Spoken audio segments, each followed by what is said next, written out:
Alors, ce soir, c'est Oudat Hoda'a.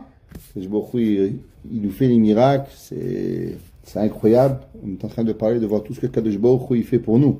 La Gemara dans Masechet Berachot, elle dit que tous les jours de notre vie, on parle des miracles que Hachem il a fait au peuple juif à la sortie d'Égypte. Makadam, Tsefardéa, l'ouverture de la mer Rouge. Il y a une discussion dans la Gemara entre Chachamim et Rabbi Elazar ben Azaria. À savoir que quand Mashiach il va venir, est-ce qu'on va encore se rappeler des miracles qu'il y a eu en Égypte? Pourquoi? Parce que les miracles ils vont tellement être grands que la Gemara dit c'est comme si un homme, une petite souris elle lui a mordu, après un lion elle est venue. On l'a sauvé de la souris. Est-ce qu'on va se rappeler du lion? Il ne faut pas se rappeler de la souris. Pareil, les miracles quand Mashiach il va venir vont être tellement grands que même se rappeler de la sortie d'Égypte, pour nous, ça va être rien du tout. C'est tellement, non seulement lointain, mais c'est qu'il n'y aura aucune importance par rapport aux grands miracles. Par exemple, il y a quelques semaines, quand l'Iran a bombardé Israël, 300 missiles. Je ne sais pas si vous avez vu la taille de ces missiles. Ce n'est pas un missile de 1 mètre ou 2 mètres. Chaque missile entre 22 et 30 mètres.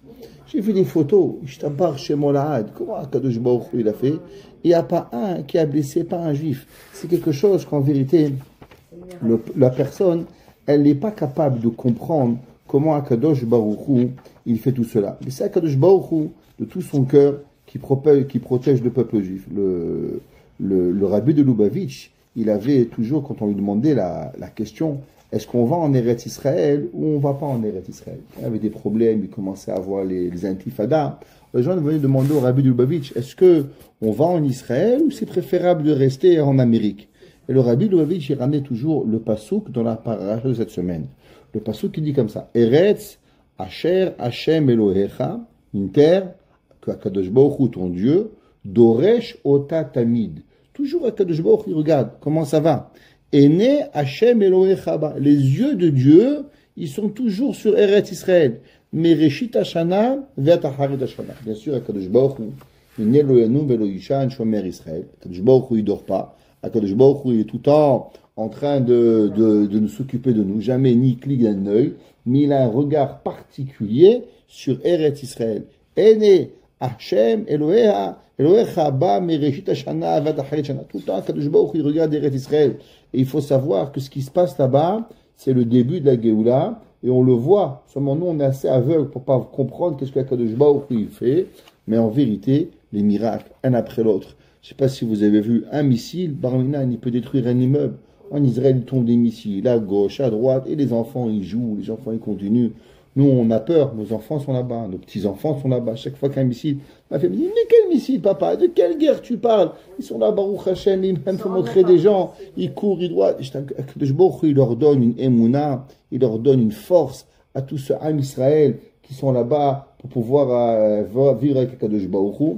Seulement, il faut savoir que nous, on doit prier et nous, on doit voir à combien il est notre devoir. La Gemara, c'est marqué dans le Shulchan Aruch aussi, qu'à la fin des temps, tous les chants vont être annulés.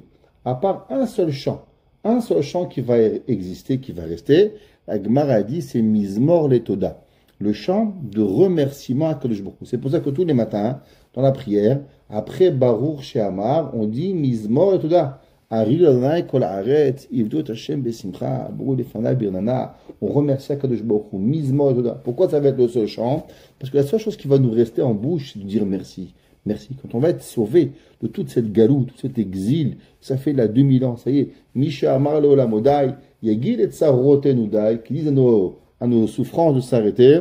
Alors, on va seulement dire Hachem, merci, merci. On n'aura pas de mots plutôt que de dire merci à Kadosh Baruch Hu. Merci, Mizmor Letoda. Et c'est pas pour rien que ce soir c'est une Seudat Toda'a. Et dans la paracha, une des mitzvot de la paracha de cette semaine, c'est remercier à Kadosh Baruch Hu. Il y a un verset que Kadosh Baruch Hu dit. Ve'ata, Moshe Rabbeinu il dit, Ve'ata Israël. Et toi Israël, Ma Hashem Elohecha Shoel Meimach. Qu'est-ce que Dieu il veut de nous? Qu'est-ce que Hashem veut de nous? On se réveille le matin, il y a des gens ils pensent qu'ils doivent pécher. Il y a des gens qui pensent qu'ils doivent aller travailler. Pourquoi tu travailles? Pour aller en vacances. Pourquoi tu vas en vacances? Pour aller travailler. Pourquoi tu travailles? Pour aller en vacances. Après tu travailles pour aller en vacances. Alors le but c'est les vacances ou le travail. Ils ne savent pas, ils sont perdus. Ils n'ont pas d'idée dans la vie. Il y a des gens, ils finissent la retraite, qu'est-ce qu'ils font? ils deviennent des débiles heureux. Qu'est-ce qu'il y a? Il n'y a rien, ils font plus rien. Pourquoi? Parce qu'ils ont rien, il n'y a aucun sens dans leur vie. Chez nous, à la Torah, il n'y a pas de retraite. C'est quoi la retraite? On va étudier. Je raconte toujours, quand je suis arrivé à la Yeshiva il y a 33 ans, à la Yeshiva de l'Ekoud, j'ai vu la plus belle image de ma vie. Il y avait une porte qui était toujours fermée. Et je me suis demandé, qu'est-ce qui se passe? Elle m'a dit, là-bas, c'est le collège des retraités. Moi, je ne comprenais pas ce que ça voulait dire, des retraités, collège de retraités. Et un jour, la porte s'est ouverte. Je croyais que je voyais le paradis. Tous des gens, 70 ans et plus, toute la journée, avec des barbes blanches, je pense que c'était des anges. Ils s'asseyaient avec une Gemara, en train d'étudier 70, 80, 85, 90 ans, assis en train d'étudier la Torah. Moi, je les ai regardés comme ça, j'étais figé. Je pensais que je regardais des anges qui descendent du ciel. Les gens à 70 ans, 80 ans, ça y est, ils sont dans un lit en train de mourir. Eux, ils étaient là, la force, en train d'apprendre la Torah, en train d'étudier le matin, l'après-midi. Je me rappelle encore, mes yeux, ils pleuraient des larmes de joie de voir quelle beauté. Qu'est-ce que c'est beau de voir ces jeunes, ces personnes-là, âgées, avec toute leur tête, un stylo, un papier, une page de Talmud, en train d'étudier, comme des jeunes hommes, comme si qu'ils avaient rien. Après, je me suis rendu, qu'est-ce que c'était? Il me dit, moi, j'étais chirurgien. Moi, j'étais avocat. Moi, j'étais docteur. Qu'est-ce que vous faites? On a pris la retraite. Maintenant, étudie toute la journée. Matin, midi, soir. Je te barre chez mon lahad. C'est incroyable. Alors, qu'est-ce que Kadosh Baruch Hu demande de nous? Ma Hashem Shoel Meima. Qu'est-ce que Dieu, il vous demande? Si un jour, on vous demande, c'est quoi le but d'avoir été créé sur Terre? Pourquoi Kadosh Baruch Hu, vous avez fait venir au Canada, vous avez acheté une maison, vous avez acheté des bocals, des verres. Pourquoi tout ça? Quel est le but de votre vie? À quoi ça sert? Le Ramchal, Rabbi Moshe Chaim Luzzatto, dit que c'est la première question qu'un homme se pose dans sa vie. Pourquoi j'ai été créé? Qu'est-ce que Akadosh Baruch Hu il veut de moi? C'est quoi le but? Moshe Rabbeinu il demande. Et il dit Ve'ata Israël. Il dit pas Béné Israël. Ve'ata Israël. Homme, femme, enfant. Chacun de nous doit se poser la question. Ma Hashem Elohecha Shoel Meimach. Qu'est-ce que Dieu il veut de toi? Tu te lèves le matin. C'est quoi le but? Qu'est-ce que je dois faire? Quel est mon but dans ma journée? Qu'est-ce que je dois accomplir? Aller travailler? Aller gagner d'argent? Aller acheter une robe? Aller boire? C'est quoi le but de la vie? Qu'est-ce qu'on doit faire? Il dit Ki im leira. Seulement de craindre Hachem. Hachem Elokecha. La lechet bechol derachav. D'aller dans les chemins de Dieu. Toutes les mitzvot. Ou les ahava oto. Et de aimer Akadosh Baruch Hu. Vela avod et Hachem. Et de servir Dieu, Elohecha, bechol levavcha, de tout ton cœur, ou bechol nafshecha, et de tout ton âme. Combien il y a de lettres dans ce pasouk? Il y a dans ce pasouk 99 lettres. Pourquoi il y a 99 lettres? La Gemara, le Midrash nous raconte, vous savez que David Amelech, il allait à la guerre. Et quand David Amelech, il allait à la guerre, tous les jours, malheureusement, combien de soldats il perdait David? 100 soldats. 100 soldats. David Hamelech, il perdait par jour. Imaginez-vous, qui c'est qui allait à la guerre chez David Hamelech? C'était pas des petits jeunes, c'était que des rabbins qui allaient à la guerre. Celui qui avait fait un péché dans sa vie, il pouvait pas aller à la guerre de David Hamelech. Vous savez, le matin, on fait Baruch She'amar, après on dit Ishtabar, et après on fait la Shemona Esrei. Des fois, le téléphoniste, on dit nous, on s'arrête, on dit un petit mot. Celui qui avait parlé une fois, en Baruch She'amar et Ishtabar, il ne pouvait pas aller à la guerre de David Amelech. Il ne pouvait pas aller à la guerre. Déjà, il était en danger de mort. Donc, c'est qu'il allait à la guerre, que des grandes sadikim. Et David Amelech, il perdait 100 soldats par jour. Alors, David Amelech, il a vu ce pasouk et dit Kima Hashem Elohecha Shoel Meimach. Qu'est-ce que Dieu, il demande de toi? Et il a compté les lettres et il a vu qu'il y a 99 lettres. On sait que dans la Torah, quand il manque quelque chose, qu'est-ce qu'on rajoute? Toujours un. Pourquoi on rajoute un? Parce que Hachem, il est avec nous. Toujours un. Avraham Avinu, qu'est-ce qu'il a dit? Peut-être qu'il y a 9 tzadikim dans les 5 villes. Avec Akadosh Baruch Hu, ça peut associer pour avoir un minyan, pour avoir 10. Toujours, on peut rajouter 1, ça fait Hachem. 99 plus 1, ça fait combien? Ça fait 100. Quelle est la mitzvah tous les jours? Tous les jours de dire 100 fois les brachot. Pourquoi 100 fois? Parce que ma, si vous rajoutez 1 avec ma, vous faites quoi? Mea. Vous faites 100. Il dit Tosfot. Pourquoi David Amelech, il a rajouté les 100 brachot par jour? Parce qu'il y a 99 lettres dans ce verset. Et en rajoutant à Kadosh Baruch Hu, qu'est-ce qu'on a? On a 100. Si on avait dit une fois dans un cours, qu'en vérité, comme ça tous les jours, on dit Modim. La prière de Modim. C'est quoi la prière de Modim? On remercie Hachem. Quelle est la valeur numérique du mot modim? Aussi 100. Tout celui qui remercie Hachem dans sa journée, c'est comme si qu'il a dit 100 fois merci à Kadosh Baruch Hu. L'homme, il ne doit pas attendre d'avoir de grandes choses pour remercier Dieu. L'homme, il doit remercier Hachem tous les jours, qui peut aller au travail, qui peut se lever, qui peut marcher, qui peut faire. Si l'homme, il est capable de remercier Akadosh Baruch Hu, alors automatiquement Akadosh Baruch Hu, il nous donne des possibilités pour pouvoir remercier. Un jour, il y avait un monsieur qui est venu me voir, il m'a dit, Rabbi, j'ai un enfant, il fait que râler. Vous connaissez le schtroumpf grincheux? C'était schtroumpf grincheux. Il m'a dit, Rabbi, tout ce que j'achète, tout ce que je fais, toujours il râle. Il est jamais heureux, jamais, jamais, jamais heureux. Il m'a dit, Rabbi, schtroumpf grincheux. La femme était à côté, elle m'a dit, peut-être les 7 nains là-bas, il y a grincheux. Il m'a dit, c'est comme lui, il râlait sur tout, tout ce que tu l'amènes à Miami, pourquoi on n'est pas allé à Atlantic City? Tu l'amènes à Atlantic City, pourquoi on n'est pas parti en Californie? Tu l'amènes en Israël, pourquoi on n'est pas parti au ski? Toute sa vie, il râle, il râle, il râle, il râle. Il m'a dit, Rabbi, qu'est-ce que je peux faire pour donner le sourire? Je sais pas, parce que c'est pas pour moi, mais c'est pour lui. Toute sa vie en train de râler, c'est pas possible, il va devenir dépressif, qu'est-ce qu'on va faire avec lui?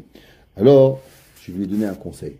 Puis voilà, tous les jours, donner un cahier, et tous les jours, il doit écrire 3 choses positives dans sa vie qui lui sont arrivées. Tous les jours. Avant qu'on commence le souper, il prend, et il doit dire, voilà, je remercie Hachem, il m'est arrivé telle chose, 3 choses, et il doit les écrire, et il doit les dire à voix haute. Et doucement, doucement, puis pendant 3 mois. Après 3 mois, ça va faire qu'il va avoir 100 fois, 100 remerciements à Kadosh Baruch Hu, 100. Au bout de 2 mois, il est venu, Rabbi, mon fils, il n'est plus le même.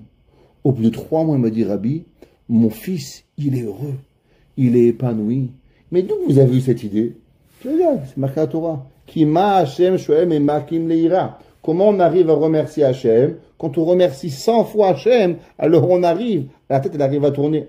L'homme, des fois, il vit tellement dans la tristesse, il vit tellement dans sa tsara, qu'il oublie combien Kadosh Baruch Hu lui donne. Comment on arrive à voir comment Kadosh Baruch Hu nous donne? C'est seulement quand on se force à dire merci. Le premier jour, c'est facile de dire merci. Ah, merci, un bon café, madame, un bon café, des belles tables, des bons gâteaux, Baruch Hashem. Le deuxième jour, faut chercher. Le troisième jour, tu sais que tu dois dire merci. Ta tête, elle va commencer à chercher le positif. Ta tête, elle va aller à chercher, à aller voir comment je vais devoir dire merci. Ce soir, je dois dire 3 fois merci à mes parents. Je dois dire 3 fois merci à table. Qu'est-ce que je vais voir? Alors, je commence à chercher le positif. Et l'homme, c'est ce qu'il doit faire. L'homme, il doit travailler son moral, son intellect, pour pouvoir aller chercher véritablement des raisons pour dire merci. Parce que quand tout va bien, c'est facile de dire merci. Tu es en vacances, à la plage, à l'hôtel, Baruch Hashem.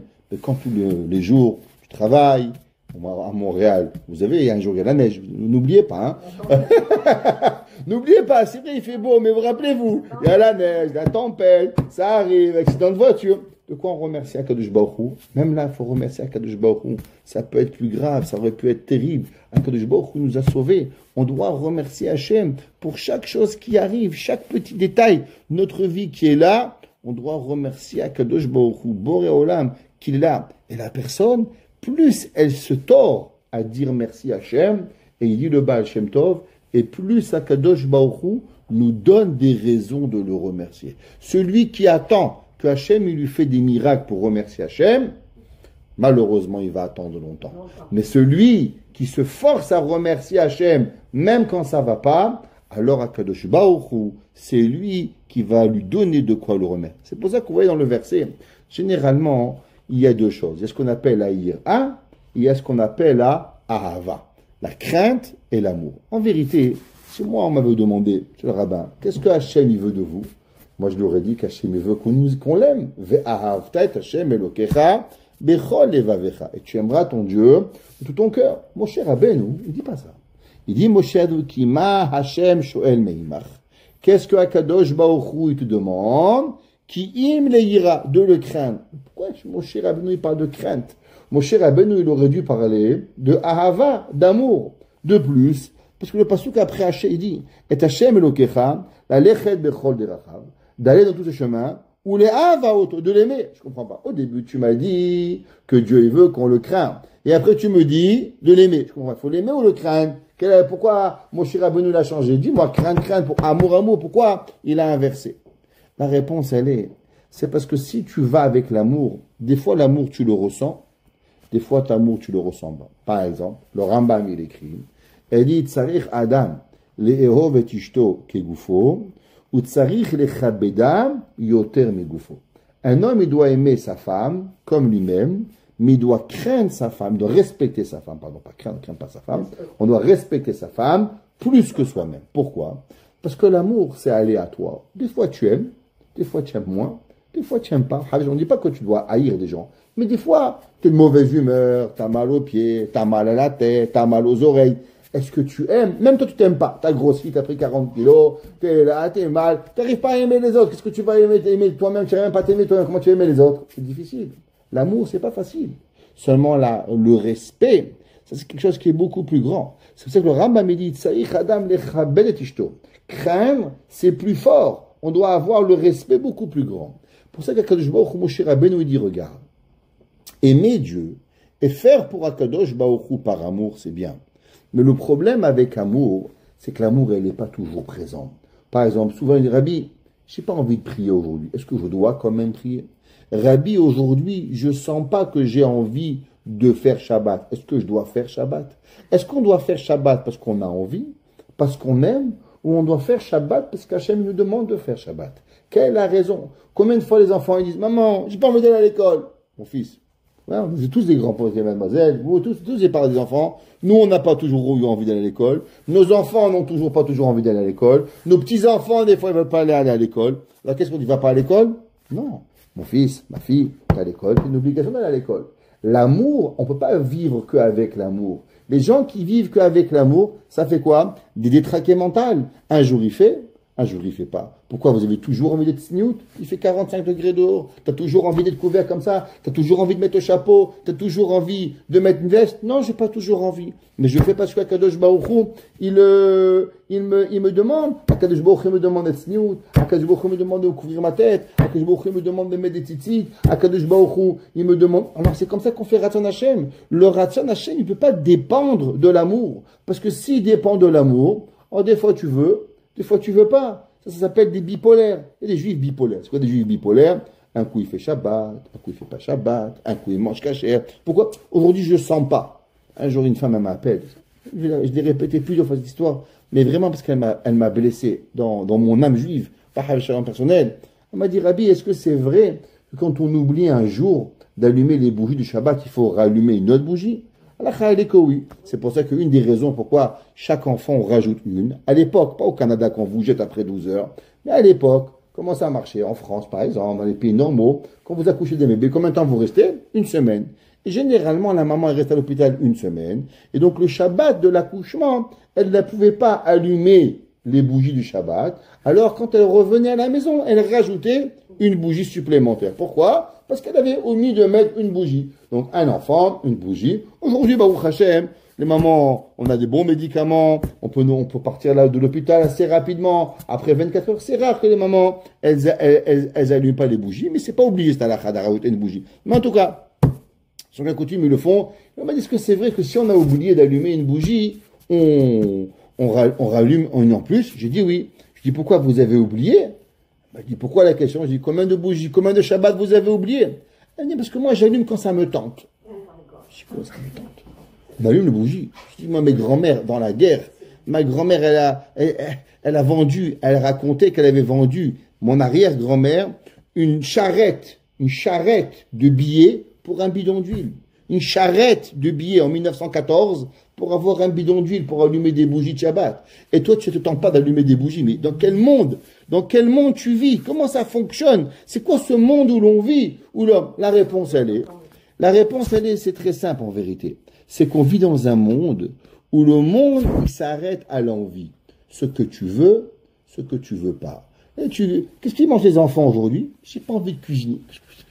Je comprends pas. Tes enfants, ils ont faim. Faut qu'ils mangent. Qu'est-ce que ça veut dire t'as pas envie de cuisiner? Et le bon Dieu, ce qui te dit aujourd'hui, je veux pas que tu marches, je veux pas que tu marches. Pour Hachem, tous les jours on marche, tous les jours on bouge la main, tous les jours on veut. Vous croyez que c'est facile de bouger la main? La Torah, elle ramène. Pas souk dans la Torah, c'est pas une blague ça. La Torah, elle ramène qu'il y avait un roi. Il s'appelait Yerovam ben Nevat. Yerovam ben Nevat était le roi après Shlomo Amelech. Il y avait David. Après, il y avait Shlomo. Après Shlomo Amelech, il y avait le fils de Shlomo, s'appelait Rehavam. Malheureusement, Rehavam n'était pas un très bon roi. À son époque, on a séparé le royaume en Rehavam et Yerovam. Yerovam est un grand sadique. Mais malheureusement, il a eu peur de perdre le royaume. Il était roi sur 10 tribus. Alors, il a décidé de faire fauter tout le peuple juif et de leur faire Avodah Zara. Yerovam ben Nevat. C'est un des rois que malheureusement la Torah a dit qu'il n'a pas de part au monde futur. Pourquoi? Parce que Chata veirti. Il a fauté et il a fait fauter tout le peuple. Des millions de juifs ont fait Avodah Zara à cause de Yerovam ben Nevat. Et Yerovam ben Nevat, à un moment, il est arrivé devant le Navi et il a voulu mettre une claque au Navi. Il a levé la main et sa main s'est bloquée. Et Yerovam, il a dit, Navi, prie à ton Dieu pour que ma main elle rebouge. Et le Navi, il a prié et la main elle a rebougé. Vous croyez, vous levez la main, vous avez laissé la main, c'est comme ça. La Gemara a dit, personne ne peut lever un petit doigt s'il n'y a pas un ange qui dit, David, Hana, Shlomo, laisse-le bouger le doigt. Chaque petit doigt que l'on bouge, Akadosh Baruch Hu nous permet de bouger le petit doigt. Kim Leira. Akadosh Baruch Hu, faut savoir, jamais dit, j'ai pas envie aujourd'hui. Allez, il va faire soleil. Il va faire nuit aujourd'hui. Tous les jours, le soleil sort à l'heure. Il vient à l'heure. Il se couche à l'heure. Baruch Hashem, on est en bonne santé. Pourquoi? Parce que Akadosh Baruch Hu, il fait pas les choses avec émotion. Les émotions, c'est bien. Mais malheureusement, les émotions, elles créent énormément de problèmes. Les Séfaradim, on a un problème. On est très émotionnel. Très, très, très émotionnel. On va expliquer un petit peu qu'est-ce que ça veut dire. Vous savez, dans un mariage, généralement, il y a toujours un problème dans le couple. C'est quoi les problèmes qu'on est affrontés dans les couples? Généralement, il y a l'homme et il y a la femme. C'est quoi l'homme? L'homme, il est ce qu'on appelle dans l'intellect, dans le sikhli. La femme, elle est dans le rikshi. Elle est plus émotionnelle. Et la femme, quand elle veut qu'on lui parle, c'est pas des solutions. Elle n'est pas intéressée à avoir des solutions mathématiques. Elle veut qu'on dise, ah oui, je te comprends, t'as fait de la peine, t'as fait ci. Ça veut dire des émotions. Les Ashkenazim, eux, les hommes, ils sont plus dans l'intellect. L'intellect blanc, noir, fait, on fait pas. Mais ça marche pas toujours. Et si l'homme, il sait pas devenir un peu plus émotionnel, et la femme devenir un peu moins émotionnelle, alors on arrive à un équilibre de vie. Mais sinon, ça ne peut pas fonctionner. C'est pour ça que dans Hamim, il y a a priori une contradiction. Quelle contradiction? Vous savez que tout le monde y connaît, que c'est marqué qu'une femme, elle a un 6e sens. Vous connaissez ça? Il y a beaucoup de choses. La Gemara dit que les femmes, elles ont bina yetera. C'est quoi bina yetera? Une compréhension particulière. Il y a des choses, la Gemara dit que l'homme, il peut pas voir. Par exemple, si la femme a dit à son mari, tu sais chérie, j'aime pas ce monsieur qui vient à la maison. Ne reçoit pas. La Gemara dit, écoute ta femme. Pourquoi? Parce que la femme, elle voit des choses chez les invités qui ne sont pas toujours que l'homme, il peut voir. Une fois, on avait un monsieur qui venait souvent chez nous. Un jour, ma femme m'a dit, n'amène plus à la maison. Et après, on a entendu des choses terribles sur lui. Il avait raison. Moi, gentiment, on l'a invité. Mais en vérité, elle voyait quelque chose que moi, je ne voyais pas. Pourtant, la Gemara a dit, Nashim da'atan kalat. Leur da'at, il est calme. Alors, a priori, c'est contradictoire. D'un côté, on dit qu'elles ont bina yetera, elles ont une compréhension supérieure aux hommes. De l'autre côté, qu'est-ce qu'on dit? Que da'atan kalot, que leur intellect, il est léger. Qu'est-ce que ça veut dire? Ramim, ils sont la Torah, elle est misogyne. Qu'est-ce que ça veut dire par rapport à ça? La réponse, elle est Hazve Shalom. Les femmes, elles sont pas bêtes, elles sont intelligentes. Kadosh Baruch Hu, les mitzvot égales aux hommes et aux femmes, des hommes, des mitzvot des femmes, et on n'est pas misogyne. Seulement, la Torah nous dit que la femme, quelque chose, par exemple, prenez une balance. C'est quoi une balance? À l'époque, vous vous rappelez les balances? Il y avait la balance, on mettait le poids, 1 kilo, et après on mettait les patates, et doucement, doucement, quand ça arrivait à un équilibre, alors c'était 1 kilo, 2 kilos. Quelque chose qui est en haut, et quelque chose qui est en bas. Qu'est-ce qui est en bas? C'est la chose la plus lourde, la plus importante. Et la chose qui est en haut, elle n'est pas encore assez, elle ne fait pas encore le poids. L'homme, il a 2 choses. Il a le regesh et il a le sikhli. Qu'est-ce qui prend plus d'importance dans la personne?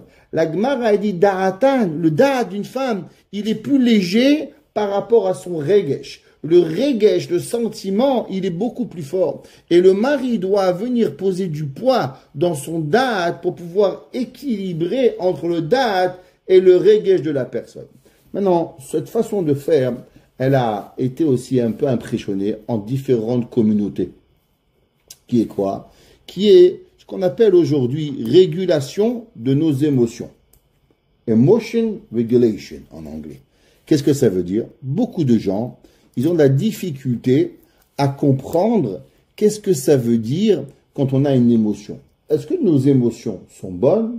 Nos émotions sont mauvaises? On doit éliminer nos émotions? Qu'est-ce qu'elles sont faites? Alors un grand rave, qui s'appelle le rave Abraham Tversky, il dit la chose suivante, un grand psychiatre, il a écrit presque 90 livres de psychiatrie, et beaucoup sur 2 sujets principalement. Il a écrit, vous pouvez voir, ces livres écrits en anglais, qu'il a écrit tous ses livres, sur 2 sujets. Un, le self-esteem, l'estime de soi, à combien la personne doit travailler l'estime de soi. En grande partie, le Yetzer Hara, beaucoup des problèmes personnels que nous avons, c'est à cause que les personnes, elles n'ont pas d'estime de soi-même. Si on n'a pas d'estime de soi-même, on peut rien. Le Rabbi Nachman de Breslev, le Sabbat de Novardok, plein de Chachamim, Sabbat de Slabodka, ils ont parlé de ce concept de l'estime de soi. Pourquoi? Parce que le Yetzer Hara, souvent, qu'est-ce qu'il dit?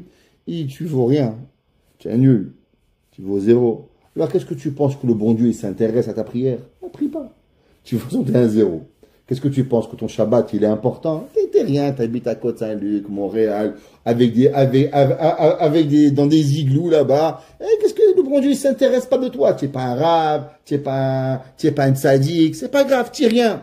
Et du fait que tu es rien, que tu fais pas, c'est pas important. Alors fais pas. Pourquoi tu t'embêtes? L'estime de soi-même et le manque d'estime de nous-mêmes, il nous enlève même la volonté de faire des mitzvot. Il y a des gens, pourquoi je vais à la synagogue? Qui va me regarder? Qui va me faire? À qui je suis important? Comment Bar Minan, des gens ils se suicident? Le suicide, il est, c'est que la personne, elle croit, Dieu préserve, que le monde, il peut compter sans toi. Rabbi Nachman de Breslev, il a dit, le jour où tu es né, Akadosh Baruch Hu, il a décidé que le monde ne peut pas vivre sans toi. Sinon, Hachem, il t'aurait pas créé. Chaque être humain qui naît sur terre, ça veut dire que Akadosh Baruch Hu, il a décidé que le monde, il a besoin de toi. Sinon, il t'aurait pas créé. L'homme, il doit savoir qu'il n'y a pas par hasard. Je suis né par hasard, je suis tombé enceinte. On va dire la femme, tu crois tomber par terre? Vous êtes venu enceinte. On n'est pas tombé. On tombe par terre peut-être, on tombe pas enceinte. C'est quoi ce mot-là, on tombe? Je suis pas tombé. Je suis devenu, Baruch Hashem, c'est une bracha que Baruch Hu, il a fait à nous donner. C'est une mitzvah. L'estime de soi-même, si on n'a pas, alors on peut arriver à Bar Minan à faire tous les plus grandes avéros du monde. Toutes les personnes qui se droguent, toutes les personnes qui font les pires des choses, c'est basé sur une seule chose. À combien ils ont l'estime de soi-même. Un homme qui n'a pas d'estime de soi-même, il est en vérité prêt à pouvoir transgresser toutes les avérotes de la première jusqu'à la dernière. Un de nos grands maîtres dans le Talmud, ses élèves lui ont demandé, Rabbi, comment faire pour que je ne puisse pas faire des péchés? Alors il leur a répondu une chose, que généralement quand un homme il veut voler, qu'est-ce qu'il fait? Il regarde, on ne va pas le voir. Il ne va pas se faire attraper.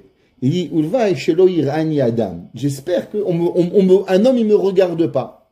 Il a demandé une question. Il dit, je ne comprends pas, mais toi, tu ne te vois pas? Toi-même, tu ne te vois pas en train de voler?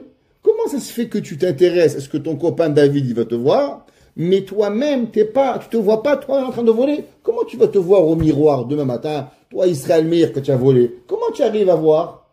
La réponse, il dit, c'est parce qu'au moment où l'homme, il vole, où l'homme il fait un péché, l'homme il fait n'importe quoi, il est tellement rien à ses yeux, c'est qu'il n'est pas un humain. Il est moins qu'un être humain. Et c'est pour ça qu'il arrive à voler, c'est pour ça qu'il arrive à mentir, c'est pour ça qu'il arrive à faire tout ce qu'il veut. Parce que le Yetzer Hara, il a enlevé de nous le principe de quoi? Le principe que je suis quelque chose. Mais si moi, je suis Israël Meir, je suis David, je suis Hana, je suis Yosef, je suis important. Comment moi, demain matin, je vais me voir au miroir et j'ai volé, j'ai menti, j'ai triché? Comment c'est possible? L'estime de soi-même, c'est pas de la gava. L'estime de soi-même, c'est qui nous permet de pouvoir se bâtir. Un de nos grands maîtres, s'appelle Rav Schwab, il écrit Sefer Ma'ar Chelev. Et là-bas, il raconte que lui, quand il était jeune, il était très poussé vers le moussar, vers la morale. Et son Rav lui a dit non, va pas dans la yeshiva de Moussar. Il lui a dit pourquoi? Des années plus tard, le Rav il lui a dit parce que tu étais trop poussé sur l'humilité. Et l'humilité, elle est bien, mais l'humilité, elle peut détruire la personne. Un enfant, comment un enfant, il arrive à grandir? Souvent, les parents, ils ont un problème avec l'adolescence. Pourquoi ils ont un problème avec l'adolescence? Parce que l'enfant, pour pouvoir arriver à grandir, il a besoin d'un peu de chutzpah. Un peu. Je n'ai pas dit qu'il faut en vaut beaucoup. Encore une fois, il faut apprendre à gérer. Mais un enfant, s'il est, il est dans les bras de sa maman, il est content, on le nourrit, on le change, on le porte. Pourquoi il veut marcher? Vous savez combien de fois un bébé il tombe avant de marcher? 10 000 fois. 10 000 fois, il tombe sur ses faufounes avant de marcher. 10 000 fois. Mais ce qui tu es fou, quoi. Ta mère, elle te prend, ton père, il te prend, il te calme. Pourquoi tu veux marcher? La réponse, elle est, c'est là un peu de gava. Mais c'est de la bonne gava. C'est de l'orgueil que je ne veux pas être dépendant de mon père. Je ne veux pas être dépendant de ma mère. Je veux pouvoir être autonome. Alors, cette volonté, elle pousse l'enfant à vouloir marcher. Après l'enfant, veut manger tout seul. Pourquoi? C'est bien, tu te salis pas, tu prends la cuillère, maman elle te nourrit, elle est contente de te nourrir. Pourquoi tu veux manger tout seul? C'est Nahama de Kisoufa. Je veux pas être dépendant, je veux manger seul, je veux écrire seul, je veux travailler seul. Plus l'enfant il grandit, plus il va avoir cette autonomie de pouvoir. Si l'homme, on travaillerait trop l'humilité, il voudrait pas marcher, il voudrait pas manger tout seul, il voudrait rester sur un fauteuil et devenir un légume barminan. Alors trop d'humilité, elle n'est pas bonne. L'homme, il a besoin un petit peu d'orgueil pour pouvoir, pas d'orgueil, de l'estime de soi pour pouvoir arriver à travailler, à réussir. Pourquoi un enfant doit faire un compliment? Dévora, Rachel, Shlomo, bravo, t'es un bon élève. Pourquoi? C'est la gava. Pas la gava. Tout ça, ça permet à l'enfant de pouvoir lui donner la force que l'enfant, il va être capable de pouvoir réussir, de savoir, je suis capable de faire, je suis capable de travailler, je suis capable d'avancer, je suis capable de pouvoir devenir quelqu'un. Tu es nul, ben il va rester nul. Combien d'enfants, ils vont vous dire, j'ai les mots de mon père dans ma tête, il m'a dit que je suis nul, j'ai les mots de ma mère qui m'ont dit que je suis nul. Pourquoi? On leur a pas donné cette force de pouvoir avancer. Alors, la personne, elle a besoin d'avoir deux choses. Elle a besoin, qu'on va la laisser grandir, on va la laisser s'épanouir pour pouvoir y arriver à devenir quelque chose. Et ça, c'est ce qu'on appelle l'estime de soi. Deuxième principe, que on ne se rend pas compte à combien on est, mais aujourd'hui plus que jamais, il a écrit sur les addictions. Les addictions sont la maladie de la génération. Alors aujourd'hui, il faut savoir, on est tous des addicts. Tous. Si vous n'êtes pas addicté à votre téléphone, si vous n'êtes pas addicté parminan à des films, pas addicté à l'alcool, addiction au casino. Le monde aujourd'hui, il a créé des besoins. Quand j'étais petit, quand je disais à mon père, papa, j'ai besoin, mon père me demandait toujours une question. Est-ce que tu veux ou tu as besoin? Ça veut dire, l'homme il doit savoir, papa, j'ai besoin d'un t-shirt. Tu as besoin ou tu veux? Il faut comprendre la différence. Tu veux, tu as un blanc, tu veux un noir. Très bien. Donc tu as besoin, tu as envie. Tu as besoin, c'est quand on n'en a pas. Mais quand tu as le blanc jaune, le blanc vert, le blanc rose, le blanc violet, maintenant tu veux un autre blanc, je sais pas quoi, multicolore, c'est pas que tu as besoin, c'est que tu veux, tu as la volonté de quelque chose. Aujourd'hui, le monde, il nous a créé des envies, et ces envies-là, on ne sait plus s'arrêter, on ne sait plus qu'est-ce que ça veut dire, avoir envie ou avoir des besoins. Et on est mélangé. Ce qui nous a rendu tous un petit peu, on est dans une addiction. Addiction. Donc, avant, pour aller acheter quelque chose, il fallait aller au supermarché. Aujourd'hui, vous ouvrez le téléphone, tac, tac, tac, tac, tac, un Birkat Amazon, il vient à la porte et il vous donne tout ce que vous avez besoin et tout ce que vous n'avez pas besoin. Alors, Rav Aram Toer, ce qu'il a écrit, il a passé toute sa vie à combattre ces deux principes. Un, l'estime de soi, pour que la personne, elle a besoin. Un homme qui a une estime de soi, il ne va pas se droguer, il ne va pas frapper sa femme, il ne va pas écraser les enfants. Regardez tous les enfants qui se font intimider. Généralement, tous les intimidateurs, tout cela, ça provient de quoi? D'un principe. À cause qu'il a un manque d'estime de soi-même. Un homme qui a une estime de soi-même, il a la moitié des problèmes, il les a pas. Le deuxième, une personne qui est en contrôle. Qu'est-ce que c'est le Shabbat? Qu'est-ce que c'est le Shabbat? Pourquoi Kadosh Baruch Hu est le Shabbat? Je vais vous donner un exemple. Le Shabbat, c'est le principe, par définition, du contrôle de soi-même. Un homme, il ne touche pas son téléphone, il ne touche pas son stylo, il ne touche pas sa lumière, il ne touche pas son manger, il fait attention, qu'est-ce que j'ai droit? Est-ce que je peux toucher ça? C'est mouktsé, pas mouktsé, permis, interdit. Un jour par semaine, 25 heures, 26 heures, ça dépend en été ou en hiver, on est en contrôle total de chacun de nos mouvements. Un jour, le Rav Shimshon Pinkus parlait avec son Rav, et devant lui, il y avait une porte, qui n'était pas à lui. Alors il s'amusait avec la porte. Le Rav lui dit, arrête de toucher la porte, elle n'est pas à toi. L'enfant, Rav Shimshon Pinkus, il a arrêté. 2 secondes plus tard, il lui dit encore une fois, arrête de toucher la porte. Mechila, Rabbi, j'ai pas pensé. La 3e fois, le Rav lui dit, mais arrête de Mechila le Shabbat. Il dit, mais Rabbi, c'est pas Shabbat. Il dit, mais un homme qui n'a pas de contrôle sur ses mains, alors Shabbat, tu vas être mitralel. Un homme, il doit savoir, il ne peut pas être mitralel. Pourquoi? Parce que si tu n'es pas en contrôle de tes mains le lundi, comment tu vas être en contrôle le jour du Shabbat? C'est pas possible l'homme, il doit savoir que la Torah, elle est prioritaire avec nous. Comment on voit la Torah? La Torah, elle doit être dans notre vie quelque chose qui est important. 1, pas avoir d'addiction, dans rien. 2, avoir de l'estime de soi-même. Rav Twersky, il parle sur un principe des émotions. Est-ce que les émotions sont mauvaises ou les émotions sont bonnes? C'est quoi le problème? Exemple. Quelqu'un, il vient, il vous fait honte. Alors, il vient, il vous insulte de tous les noms. Vous avez honte. Réfléchir. Est-ce qu'une personne, elle doit arriver au niveau qu'en vérité, ça ne lui touche pas? Et que, comme un chien qui aboie, et la caravane passe, et que tu n'es pas touché, c'est ça qu'Hachem veut de toi? Ou Akadosh Baruch Hu, c'est pas vrai. Il y a la réalité. Il m'a embarrassé. J'étais en train d'étudier, j'étais au marché, j'étais à Zara, je sais pas où j'étais, ma copine elle est venue, elle m'a fait honte, elle m'a blessé. Qu'est-ce que Hachem il veut? C'est quoi le travail que Akadosh Baruch Hu veut de moi? Est-ce que si j'ai ressenti quelque chose, la colère, de la haine, de la peine, est-ce que je suis une mauvaise personne?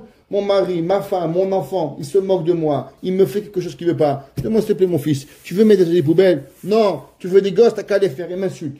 Mais non, ça me fait la peine. Est-ce que je veux dire, je suis une mauvaise personne parce que j'ai été insulté? Ou bien je dis, non, c'est normal d'être insulté, être vexé. Qu'est-ce qu'on doit faire avec les sentiments?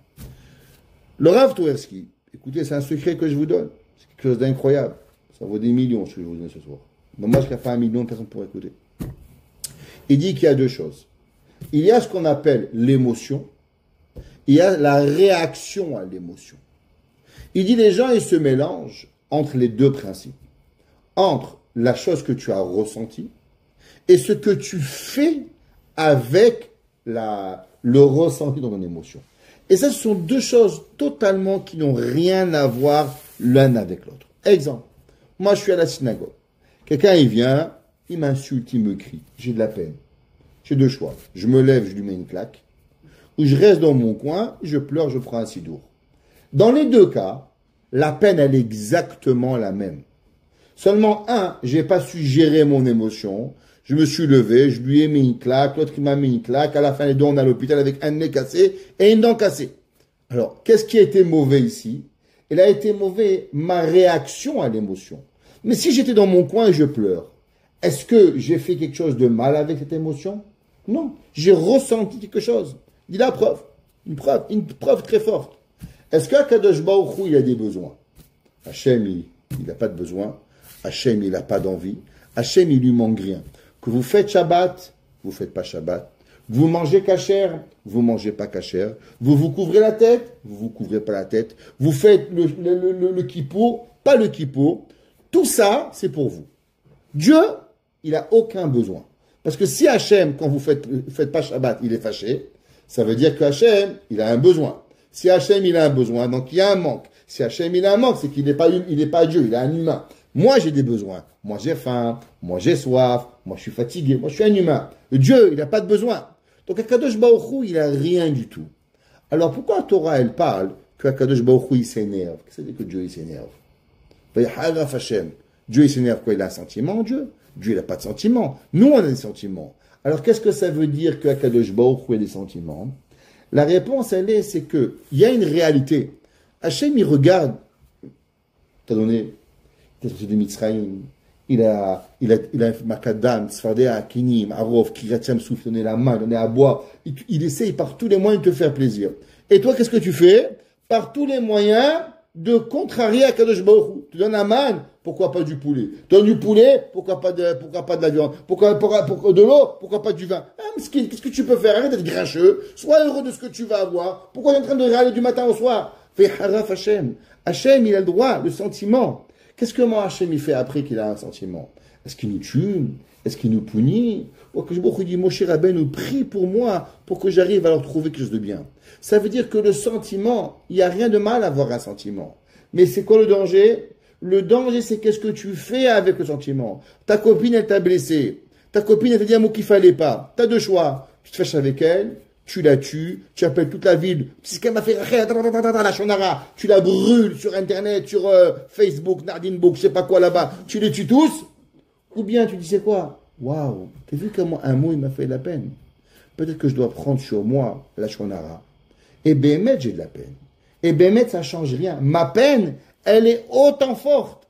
C'est pas parce que je réagis pas que ma peine, elle n'est pas la peine. Ma peine, elle est exactement au même niveau.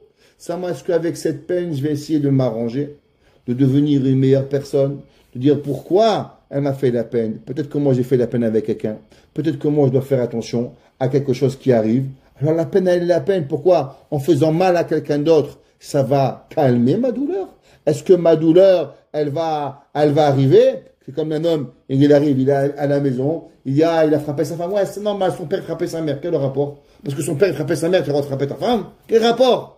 Ah, parce que toi, tu as la paix, il faut que tu cries les autres. C'est exactement pareil. Si tu te composes de cette façon, tu donnes raison à toutes les personnes qui ont eu des tristesses quand ils étaient petits, de répéter, de continuer. Ça, vous comprenez qu'on n'a pas le droit. Si mon père, il m'a frappé, de frapper mes enfants. Si mon père est alcoolique, d'être alcoolique. Vous comprenez que ça n'a aucun sens de continuer. Alors pourquoi vous acceptez que quand on vous fait de la peine, alors vous voulez faire de la peine à autrui? Ah, parce que 1, c'est une société, 2, c'est à vous. La réponse, c'est que l'émotion, elle est là. Seulement, comment on réagit avec l'émotion, ça, c'est autrement. Et c'est ça ce qu'on appelle gérer nos émotions. Apprendre à calmer notre émotion. Beaucoup de personnes, ils ne savent pas faire la différence entre les deux, entre ce qu'on appelle l'émotion et gérer leurs émotions. Exemple, un enfant, il pleure en classe. On va d'avoir la peine. Moi, je veux qu'aujourd'hui, on va travailler les mathématiques. Lui, il n'a pas envie, il avait fait la lecture. Donc, top, il n'est pas content. Est-ce que parce qu'un enfant, il n'est pas content, alors on doit le punir, on doit le faire? Il a le droit d'exprimer. Maintenant, il en reste, c'est que l'enfant, il peut exprimer. Le parent, il doit être là pour pouvoir dire, écoute, mon fils, je comprends que tu aimes le français. Il y a un professeur. Le professeur, il s'appelle Madame Tombouctou. C'est elle qui décide qu'est-ce qu'on fait à l'école. Papa, je vais faire du bowling. Papa, il veut aller aujourd'hui au marché. C'est comme ça. Il y a un papa, il y a une maman. Je comprends. Je me rappellerai quand un jour je voudrais aller faire du bowling. Je t'emmènerai avec moi. Je suis pas obligé d'accepter l'émotion. Je suis pas obligé de, parce que quelqu'un, il a une émotion, obligatoirement, de suivre son émotion et de détruire une famille, détruire quelque chose, parce qu'un enfant, il a voulu. Et ça, c'est ce qu'on essaie de tromper dans le 21e siècle, dans l'éducation. Vous savez, dans les parachiotes, les 3 premières semaines avant Tisha B'Av, on lit trois haftarot. La première haftara que l'on lit, c'est Vayomer Yirmiyahu. Ouais, Divrei Yirmiyahu. La deuxième, Shim'ou. Et la troisième, Hazon. Les familles nous disent que chacun des 3 mots, il a une connotation très particulière. Pour nous dire qu'en vérité, le Mashiach, il peut venir quand on répare 3 choses. La parole, du vrai, écouter et voir. Beaucoup de personnes s'arrêtent à ce qu'on appelle d'ivré. Ivré, Yirmiyahu, parole, pas la shonara, fais attention à ce qu'on dit. Chazon, on vit dans un monde internet aujourd'hui. Tu regardes, tu cherches des nouvelles, tu tombes sur ce que tu veux pas. Même l'atrocité du monde, elle t'arrive. Si tu mets pas des fiches sur ton téléphone, c'est impossible de pouvoir pour aller voir quelque chose, n'importe quoi. Lui t'envoie une vidéo, l'autre t'envoie une vidéo. Que tu veux, que tu veux pas, il faut des filtres. On est obligé pour pouvoir faire attention à ce qu'on soit un homme, qu'on soit une femme. Seulement, il y a un autre principe qui s'appelle Shimo. Écouter. Qu'est-ce que ça veut dire écouter? La Torah, elle parle souvent de ce principe d'écouter. Shema Israël, Hashem Elokeinu, Hashem Echad. Écoute, Vehaya, Ekev Tishmeun. Vehaya, la Torah a dit, Vehaya, Velachon Simcha, tu seras heureux. Ekev Tishmeun, quand à la fin tu vas entendre. Qu'est-ce que ça veut dire, Vehaya, Ekev Tishmeun? Beaucoup de monde, au XXIe siècle, ils ont grandi dans un monde d'éducation où Béhémet, quand on était petit, on n'écoutait pas les enfants. Moi, j'ai grandi à l'école, pour vous dire, on n'avait aucun droit, pas d'émotion, rien. Tu bougeais, tu recevais une paire de claques. Et c'était comme ça. Moi, je me rappelle un jour, le professeur, il est arrivé, il est mort maintenant, on ne dira pas son nom. Il arrive en classe, j'avais 8 ans. Il a dit, à partir de maintenant, vous allez souffrir. Je lui ai dit, pourquoi? Paf, j'ai pris une claque. Mon copain, il a dit, Rabbi, pourquoi? Une deuxième claque. Et il a dit, ben voilà, j'arrête de fumer. Donc maintenant, vous allez souffrir. Et on a souffert pendant 2 ans. Parce que lui, il arrête de fumer. Il fumait en classe. Moi, je me rappelle. Il pouvait fumer de 8h30 à midi et demi un paquet de cigarettes par jour. Dans la classe. Je ne sais pas si vous imaginez. En classe, il fumait. Des enfants de 7 ans, 8 ans. Le jour où il arrêtait de fumer, nous, on a souffert. On a morflé. C'est pas ton problème, va te faire soigner. Quel rapport nous on a à voir avec toi que t'arrêtes de fumer? En tout cas, on n'écoutait pas les enfants. Et si on a un autre père, on disait, papa, le rabbi m'a frappé, la première chose qu'on avait, c'est d'abord une deuxième claque. Après, tu parles. D'abord, tu reçois les cadeaux de ton père, de ta mère, et après, on écoute. C'était comme ça, faut savoir, c'était ça l'éducation. Un jour, on a voulu écouter les enfants, mais quand on a écouté les enfants, on a fait une grave erreur. On a écouté les enfants, mais on n'a pas fait la différence entre écouter, comprendre et réagir. Beaucoup de parents, et je vous le dis, ça fait aujourd'hui 30 ans que je suis dans l'éducation. Exactement aujourd'hui, il y a 30 ans, j'étais directeur d'école. J'ai commencé ma carrière d'éducateur, il y a plus que ça, il y a déjà plus de 35 ans, mais il y a 30 ans, jour pour jour aujourd'hui, j'étais directeur d'école. Et j'ai commencé à toucher ce problème que les parents, ils écoutaient leurs enfants. C'est bien d'écouter les enfants. Seulement, il y a écouter, il y a réagir, et il y a des fois réagir un peu trop fort. Pendant des années, on n'a pas écouté les enfants. Il faut les entendre. Il faut qu'un enfant il puisse s'exprimer. Il faut le regarder. Il faut le regarder, mon fils, qu'est-ce qui t'arrive? Pourquoi? Comment? Lui donner de l'importance à ce que l'enfant il va dire. Mais est-ce que parce qu'un enfant il a dit quelque chose, ça devient halakha les Moshe Messinaï, et qu'obligatoirement on doit mal parler à un professeur, mal parler à un directeur, mal parler à quelqu'un, parce que l'enfant a le droit d'exprimer son ressenti. Je me suis ressenti pas écouté en classe, je me suis ressenti pas compris, je me suis ressenti X, Y, Z. C'est bien mon fils, parle. Ya Chacham, tu es un adulte toi. Maintenant, ton fils, il t'a fait de la peine dans ton cœur. Je comprends. Non, est-ce que toi, tu peux démolir une autre personne en face de toi? Est-ce que comment toi, tu vas venir pour pouvoir y arriver? Et avec le temps, malheureusement, dans beaucoup d'écoles, on a détruit toutes les figures de tout ce qu'on appelle l'autorité. L'autorité des parents, l'autorité des professeurs, l'autorité des directeurs. L'autorité à un niveau simple de ce que ça veut dire un adulte, de ce que ça représente, Béhémet, un papa, une maman, un méchaner. J'étais à Miami, à 2 semaines, j'étais à un Shabbat, à Mimi, j'ai fait un Shabbat dans une Beth Knesset là-bas, et j'ai vu une chose incroyable. Une Keïla, avec un kavod qu'il y avait aux adultes, les enfants, tous les enfants, comment ils respectaient le Rav, comment ils respectaient leurs parents. Et il y a un enfant de 22 ans. Il m'a dit une phrase, et David Amelech, il a écrit dans Pirkei Avot, Mikol melamed iskalti. David Amelech, il écrit dans Tehillim, il dit que même de chaque personne, il faut apprendre. Et dans une maison où Béhémet, le père, il n'était pas facile. L'enfant marié, avec 2 enfants, il m'a dit, Rabbi, écoutez, je vais vous dire un secret. De manquer de respect à mon père, il y aura 1 million de raisons. Mais ce sera toujours des raisons pour manquer Kibud Avayim. Dans la vie, il faut faire un choix. est-ce que tu as envie d'être mechabed ton père et ta mère, ou bien tu as envie de ne pas être mechabed ton père et ta mère? Il m'a dit, nous, dans notre culture, il y a toujours des raisons pour ne pas être mechabed. Papa, il s'est fâché, papa, il a trop bu, maman, elle a crié, maman, elle a brûlé le poisson, maman, elle n'a pas cuisiné. Il y a 1 million de raisons. Mais à la fin de tout, il faut savoir qu'est-ce que tu veux. Est-ce que tu veux être mechabed ton père et ta mère, ou tu veux pas être mechabed ton père et ta mère? Ça veut dire que l'homme, il faut qu'il se pose une question pas maintenant. Il faut qu'il se pose une question plus tard. Vous savez, j'étais dans une école, et tous les matins, je me mettais devant l'école, et j'aimais dire bonjour aux enfants.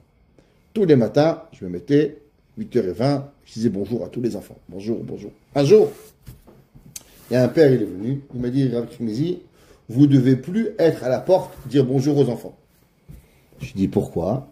Il m'a dit, parce que mon fils, il aime vraiment beaucoup que vous soyez à la porte et que vous dites bonjour. Je dis, alors pourquoi je dois arrêter? Votre fils, il est content, moi je suis content, tout le monde il est content. Mais attends, c'est quoi le problème? Il m'a dit, non, mais comme à 8h35, vous quittez la porte. Je dis, oui. À 8h35, c'est fini, c'est plus la rentrée d'école. Il m'a dit, donc à la maison, ça crée un grand stress. Que tous les enfants veulent arriver à l'heure pour vous dire bonjour. Et donc nous, moi et ma femme, on aime dormir. Donc nous, on ne veut pas arriver à l'heure. Donc comme vous êtes à la porte, à la porte à l'école, donc vous nous obligez à venir à l'heure, vous mettez un stress, donc ou vous arrêtez, ou je fais une pétition contre vous pour qu'on vous renvoie de l'école. Je dis, ouais, je te barre chez moi là. Je pensais qu'il rigolait. Je pensais qu'il rigolait. Quelques jours plus tard, on m'appelle, on me dit, il faut arrêter. Je dis, pourquoi?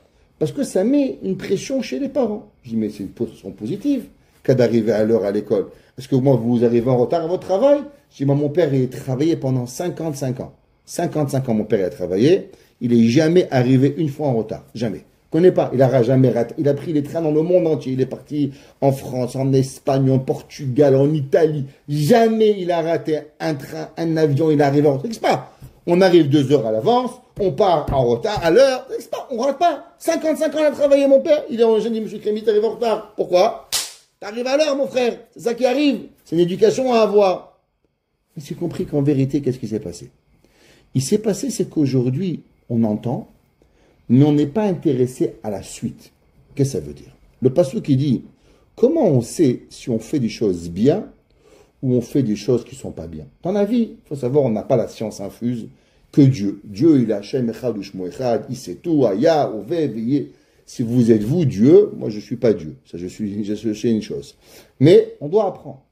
Le pasteur qui dit comme ça, Vehaya, c'est quoi Vehaya? La Torah dit qu'il y a 2 langages, Vehaya et Vayehi. Chaque fois qu'on voit le mot Vayehi, c'est un langage de tristesse. Vayi bimé Achashverosh. Et ce fut au temps d'Achashverosh. C'est ce qu'il y a eu. Achashverosh et Haman, ils ont voulu tuer tout le peuple juif. Chaque fois qu'on voit le mot Vayehi, ça veut dire qu'il va y avoir par la suite un malheur. Chaque fois qu'on voit le mot Vehaya, Vehaya est un principe de quoi? De Simcha.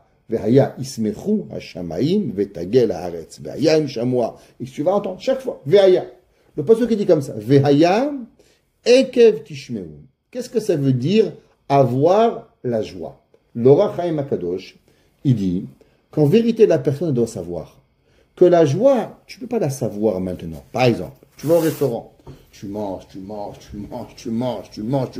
commandes. À quoi arrive la facture? Ouh, tu pleures. Qu'est-ce qui se passe? Maintenant, tu étais heureux. Mais à la fin, tu es triste. Tu as payé $1000 pour pouvoir arriver. Il raconte Rabbi Yaakov Galinsky. Rabbi Yaakov Galinsky raconte un machal. C'est une vraie histoire, mais on comprend. Il dit qu'il y avait, un jour, vous savez, historiquement, il y avait certains pays qui se passaient de l'un à l'autre. Exemple, la Pologne, la Russie, l'Ukraine, l'Allemagne, tous ces pays-là qui étaient frontaliers, beaucoup de ces pays, les rois à l'époque, ils passaient beaucoup des morceaux de pays. Des fois, ils étaient polonais, des fois, ils étaient allemands, des fois, ils étaient russes, et les frontières, elles bougeaient énormément. C'est qu'il y a une halakha chez les juifs, qu'on ne fait pas un cimetière dans la ville. Le cimetière, il doit être en dehors de la ville. Pour plusieurs raisons. Un, pour les Kohanim, pour que les Kohanim puissent passer. Parce que qu'est-ce qui se passe s'il y a dans le cimetière un arbre, et maintenant l'arbre, il arrive, le Kohen, il passe, il devient tamé, c'est un problème. Donc généralement, les cimetières des Juifs sont jamais dans la ville, ils sont toujours à l'extérieur de la ville. Donc Donc c'est comme ça la halakha qu'on fait toujours, loin de la ville, pour ne pas mélanger les lois de pureté et d'impureté pour pouvoir y arriver. Alors il y avait une ville qui était frontalière. Un coup elle était polonaise, un coup elle était russe. Et le cimetière, il se retrouvait à l'extérieur de la limite. Donc c'était toujours embêtant, parce qu'un coup elle était en Pologne, un coup elle était en Russie, et quand elle était en Russie, il fallait avoir le passeport pour pouvoir arriver à aller enterrer les morts. Alors ils ont dit, écoutez, on ne peut pas à chaque fois amener toute la ville, tout le monde a un passeport, c'est compliqué tout ça. Ils ont dit, vous avez raison, quand il y a un mort, vous pouvez passer et revenir, on va juste compter le nombre de personnes, 50 qui rentrent, 50 qui sortent, et c'est tout. Vous allez sortir, enterrer vos morts, sans avoir à amener de passeport. Top. Dans les Juifs, ils sont toujours plus intelligents que tout le monde, la Pologne, et il y avait la Russie. Qu'est-ce qui s'est arrivé? Ils se sont rendus compte qu'en Russie, il n'y avait pas de cigarettes.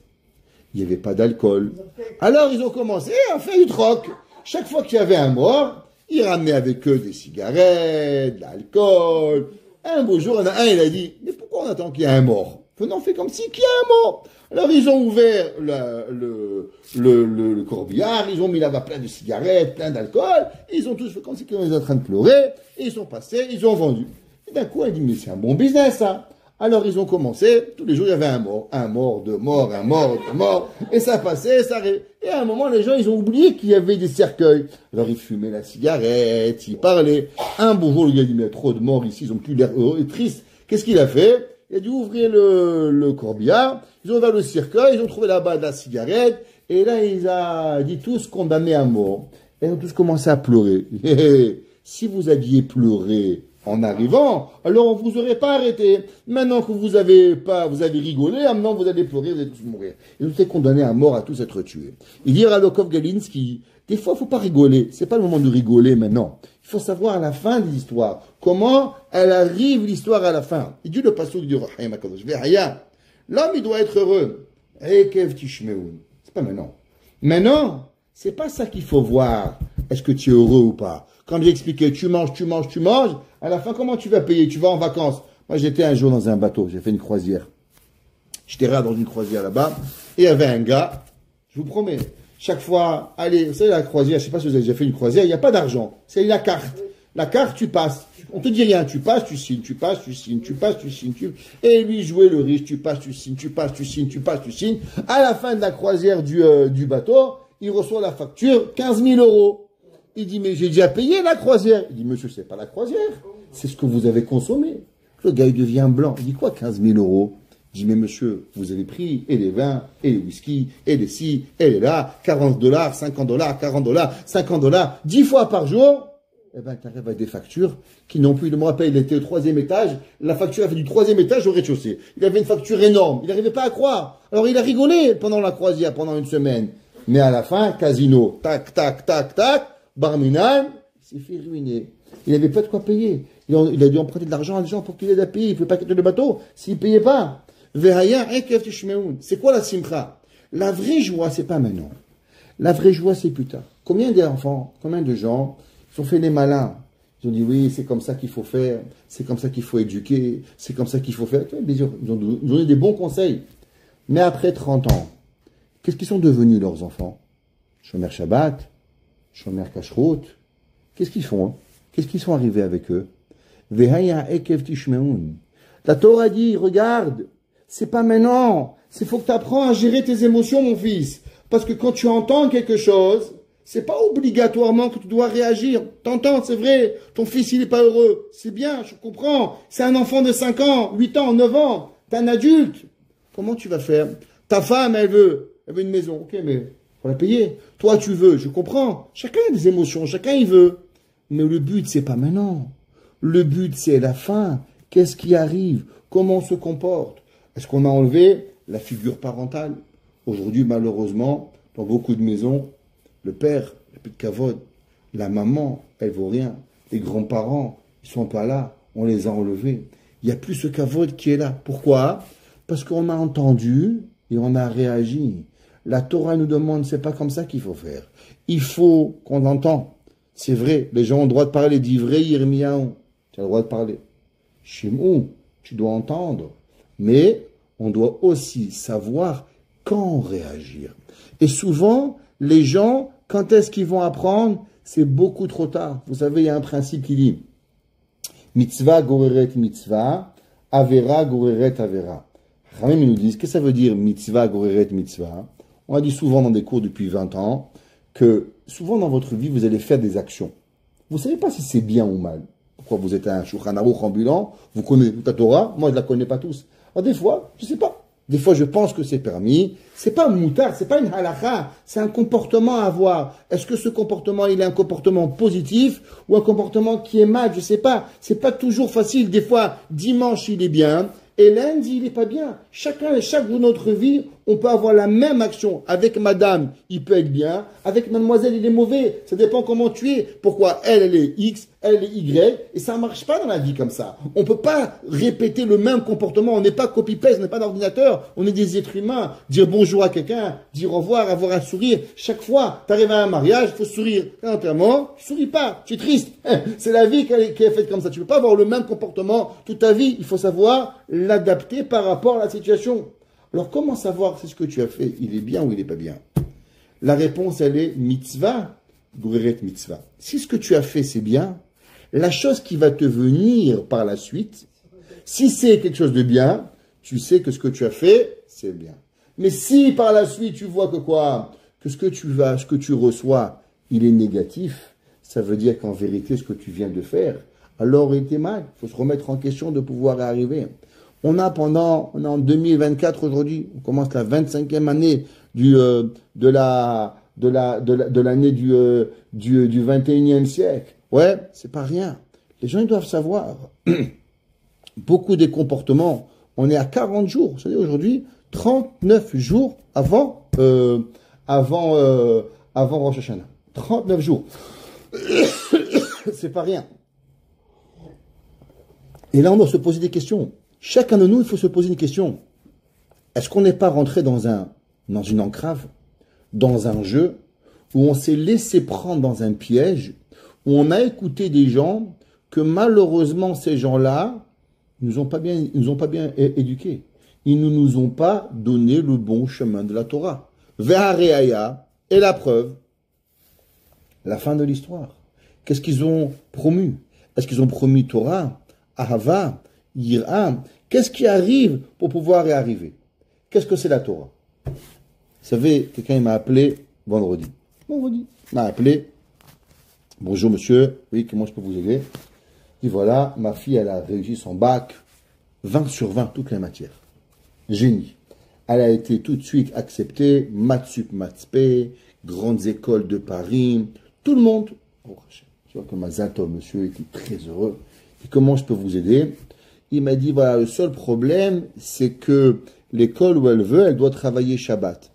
Donc elle ne veut pas travailler Shabbat. Elle me dit qu'elle veut annuler. Elle ne veut pas aller à cette école pour ne pas travailler Shabbat. Moi, je lui ai dit que j'allais appeler un rabbin et avoir une autorisation pour pouvoir travailler Shabbat.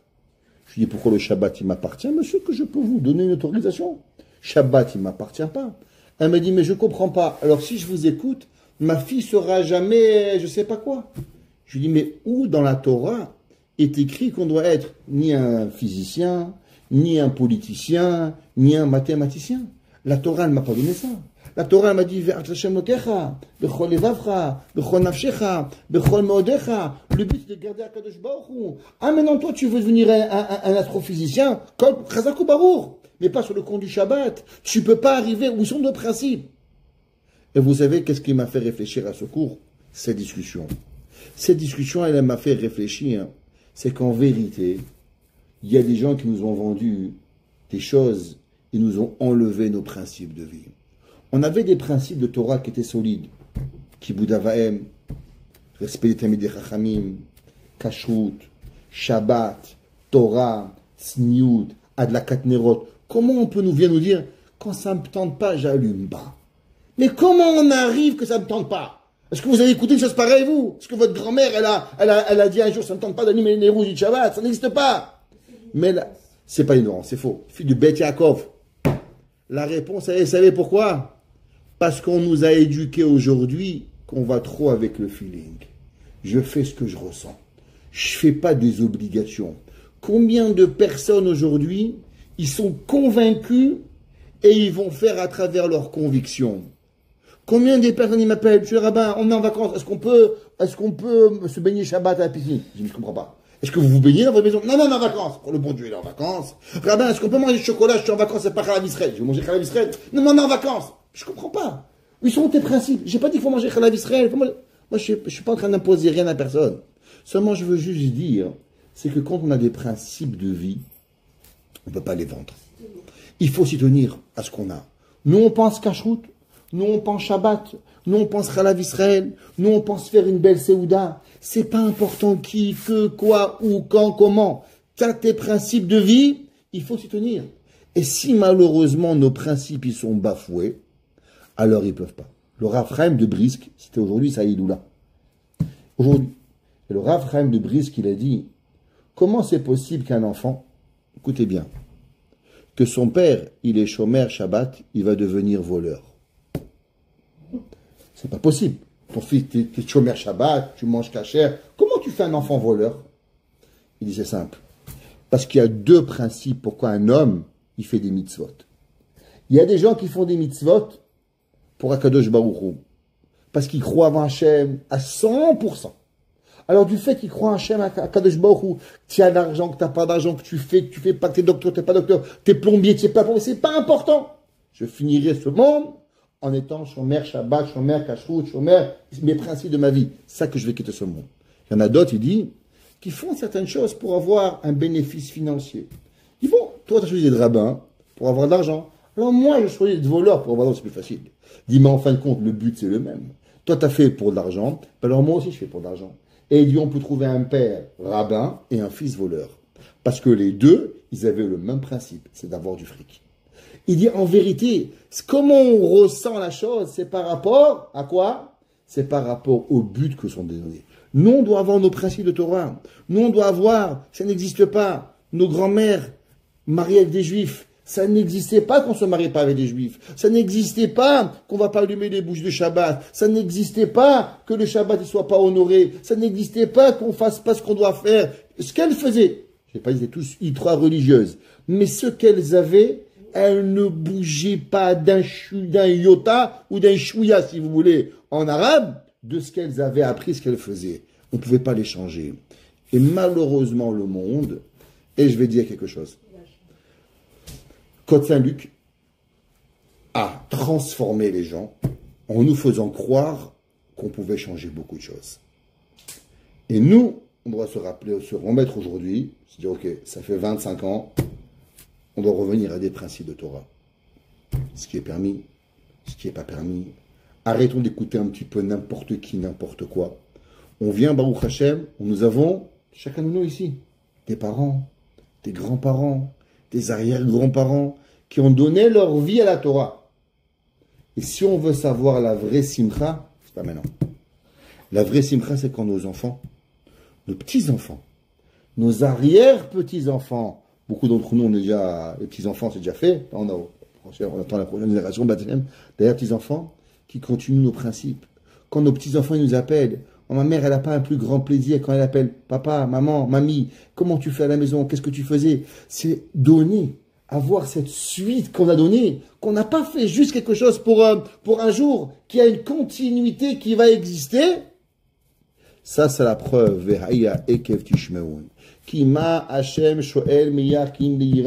Tu sais pourquoi quand il y a la crainte d'Hachem, il n'y a pas de sentiment. C'est l'intellect qui prend. Si tu as l'intellect qui vient, et tu comprends qu'il y a Hachem qui est là à chaque moyen, c'est vrai, c'est pas toujours avec amour. On fait pas ce qu'on aime, on fait ce que l'on doit. Ce que l'on doit n'est pas toujours ce que l'on aime. Pourquoi vous avez toujours voulu cuisiner tous les Shabbats? Vous avez toujours voulu vous laver les parterres et laver les chemises et repasser? Combien de fois vous n'avez pas envie? Et pourtant, combien de fois les mamans elles l'ont fait? Combien de fois les mamans elles voulaient dormir et les bébés ils ont pleuré? Et la maman elle réfléchit parce que j'ai envie de me lever. Le bébé il pleure, on se réveille. Dites-moi un jour qu'une maman me dit, moi j'ai jamais voulu dormir, je vous crois pas. Ça n'existe pas, on a toujours eu un jour, on voulait plus, on voulait moins. Mais on a fait parce qu'on devait le faire. Pareil, la Gemara a dit, comment est-ce que la crainte de Dieu c'est facile? La Gemara a dit oui, vous savez pour qui c'est facile? Pour Moshe Rabbeinu. Il demande les Chachamim pourquoi Moshe Rabbeinu c'est le seul. Ils disent oui, parce que Moshe Rabbeinu il avait une maman qui s'appelait comment? qui s'appelait Yocheved. Qu'est-ce que ça veut dire? Il explique les commentateurs, chose incroyable. Il dit, vous savez comment ça devient facile de craindre Dieu? Comment ça devient excessivement facile à Yirat Shamayim? Si on voit chez nos parents. Yocheved, elle avait 130 ans quand Moshe Rabbeinu est né. 130 ans. Elle est allée chez Paro, elle a allaité son fils, elle s'est occupée de lui, elle a donné. Je comprends pas, t'as 130 ans, mais t'es fatigué, repose-toi. Non, je me repose pas. J'ai un enfant, faut que je m'occupe de lui, il va peut-être devenir Moshe Rabbeinu. Elle savait rien. Elle a fait un nid, elle a essayé de le protéger, elle a donné. Quelqu'un qui fait ce qu'il doit faire, même à 130 ans, son fils, Moshe Rabbeinu, la crainte de Dieu, elle devient facile. Yirat Shamayim, vous savez d'où ça provient? De nous. Comment nous, on éduque nos enfants, alors nos enfants, ils vont continuer. Si on se pose des questions, qu'est-ce qui se passe? Nous, on doit se remettre des fois aussi un peu en question. Qu'est-ce qui arrive? Sur quoi on doit travailler? Comment on doit faire? Que nos enfants, ils nous voient et nous faire des petites choses. Changer. Pourquoi on est parfait? On est loin d'être parfait. Mais quand ils nous voient, nous aussi, s'améliorer. Ah, maman, tu t'améliores. Ah, papa, tu t'améliores. Ah, mamie, tu t'améliores. Bien sûr, mon fils, pourquoi je suis parfait? C'est pas grave. Un petit peu de plus. Ça donne nos enfants savoir que le monde, il est en progression. Et si on voit une progression chez nous, nos enfants vont vouloir nous ressembler. Nos élèves vont vouloir nous ressembler. Les élèves vont vouloir nous à s'améliorer. Alors on pourra donner un doraba, une véritable simcha vehaya. Et elle sera la joie. On souhaite que dans cette maison, Beth Hashem, chaque fois qu'on revient, il y a Ekef Ishmeun, un bon khatan, des bonnes kala, Beth Hashem, qu'Hashem y protège toute cette maison, qu'elle soit en joie, en santé, en bonheur, Beth Hashem, que vous puissiez dire Modim à chaque fois, chaque jour de votre vie, que ça m'envoie, Biad Goel, Bimera, Biemenu. Amen.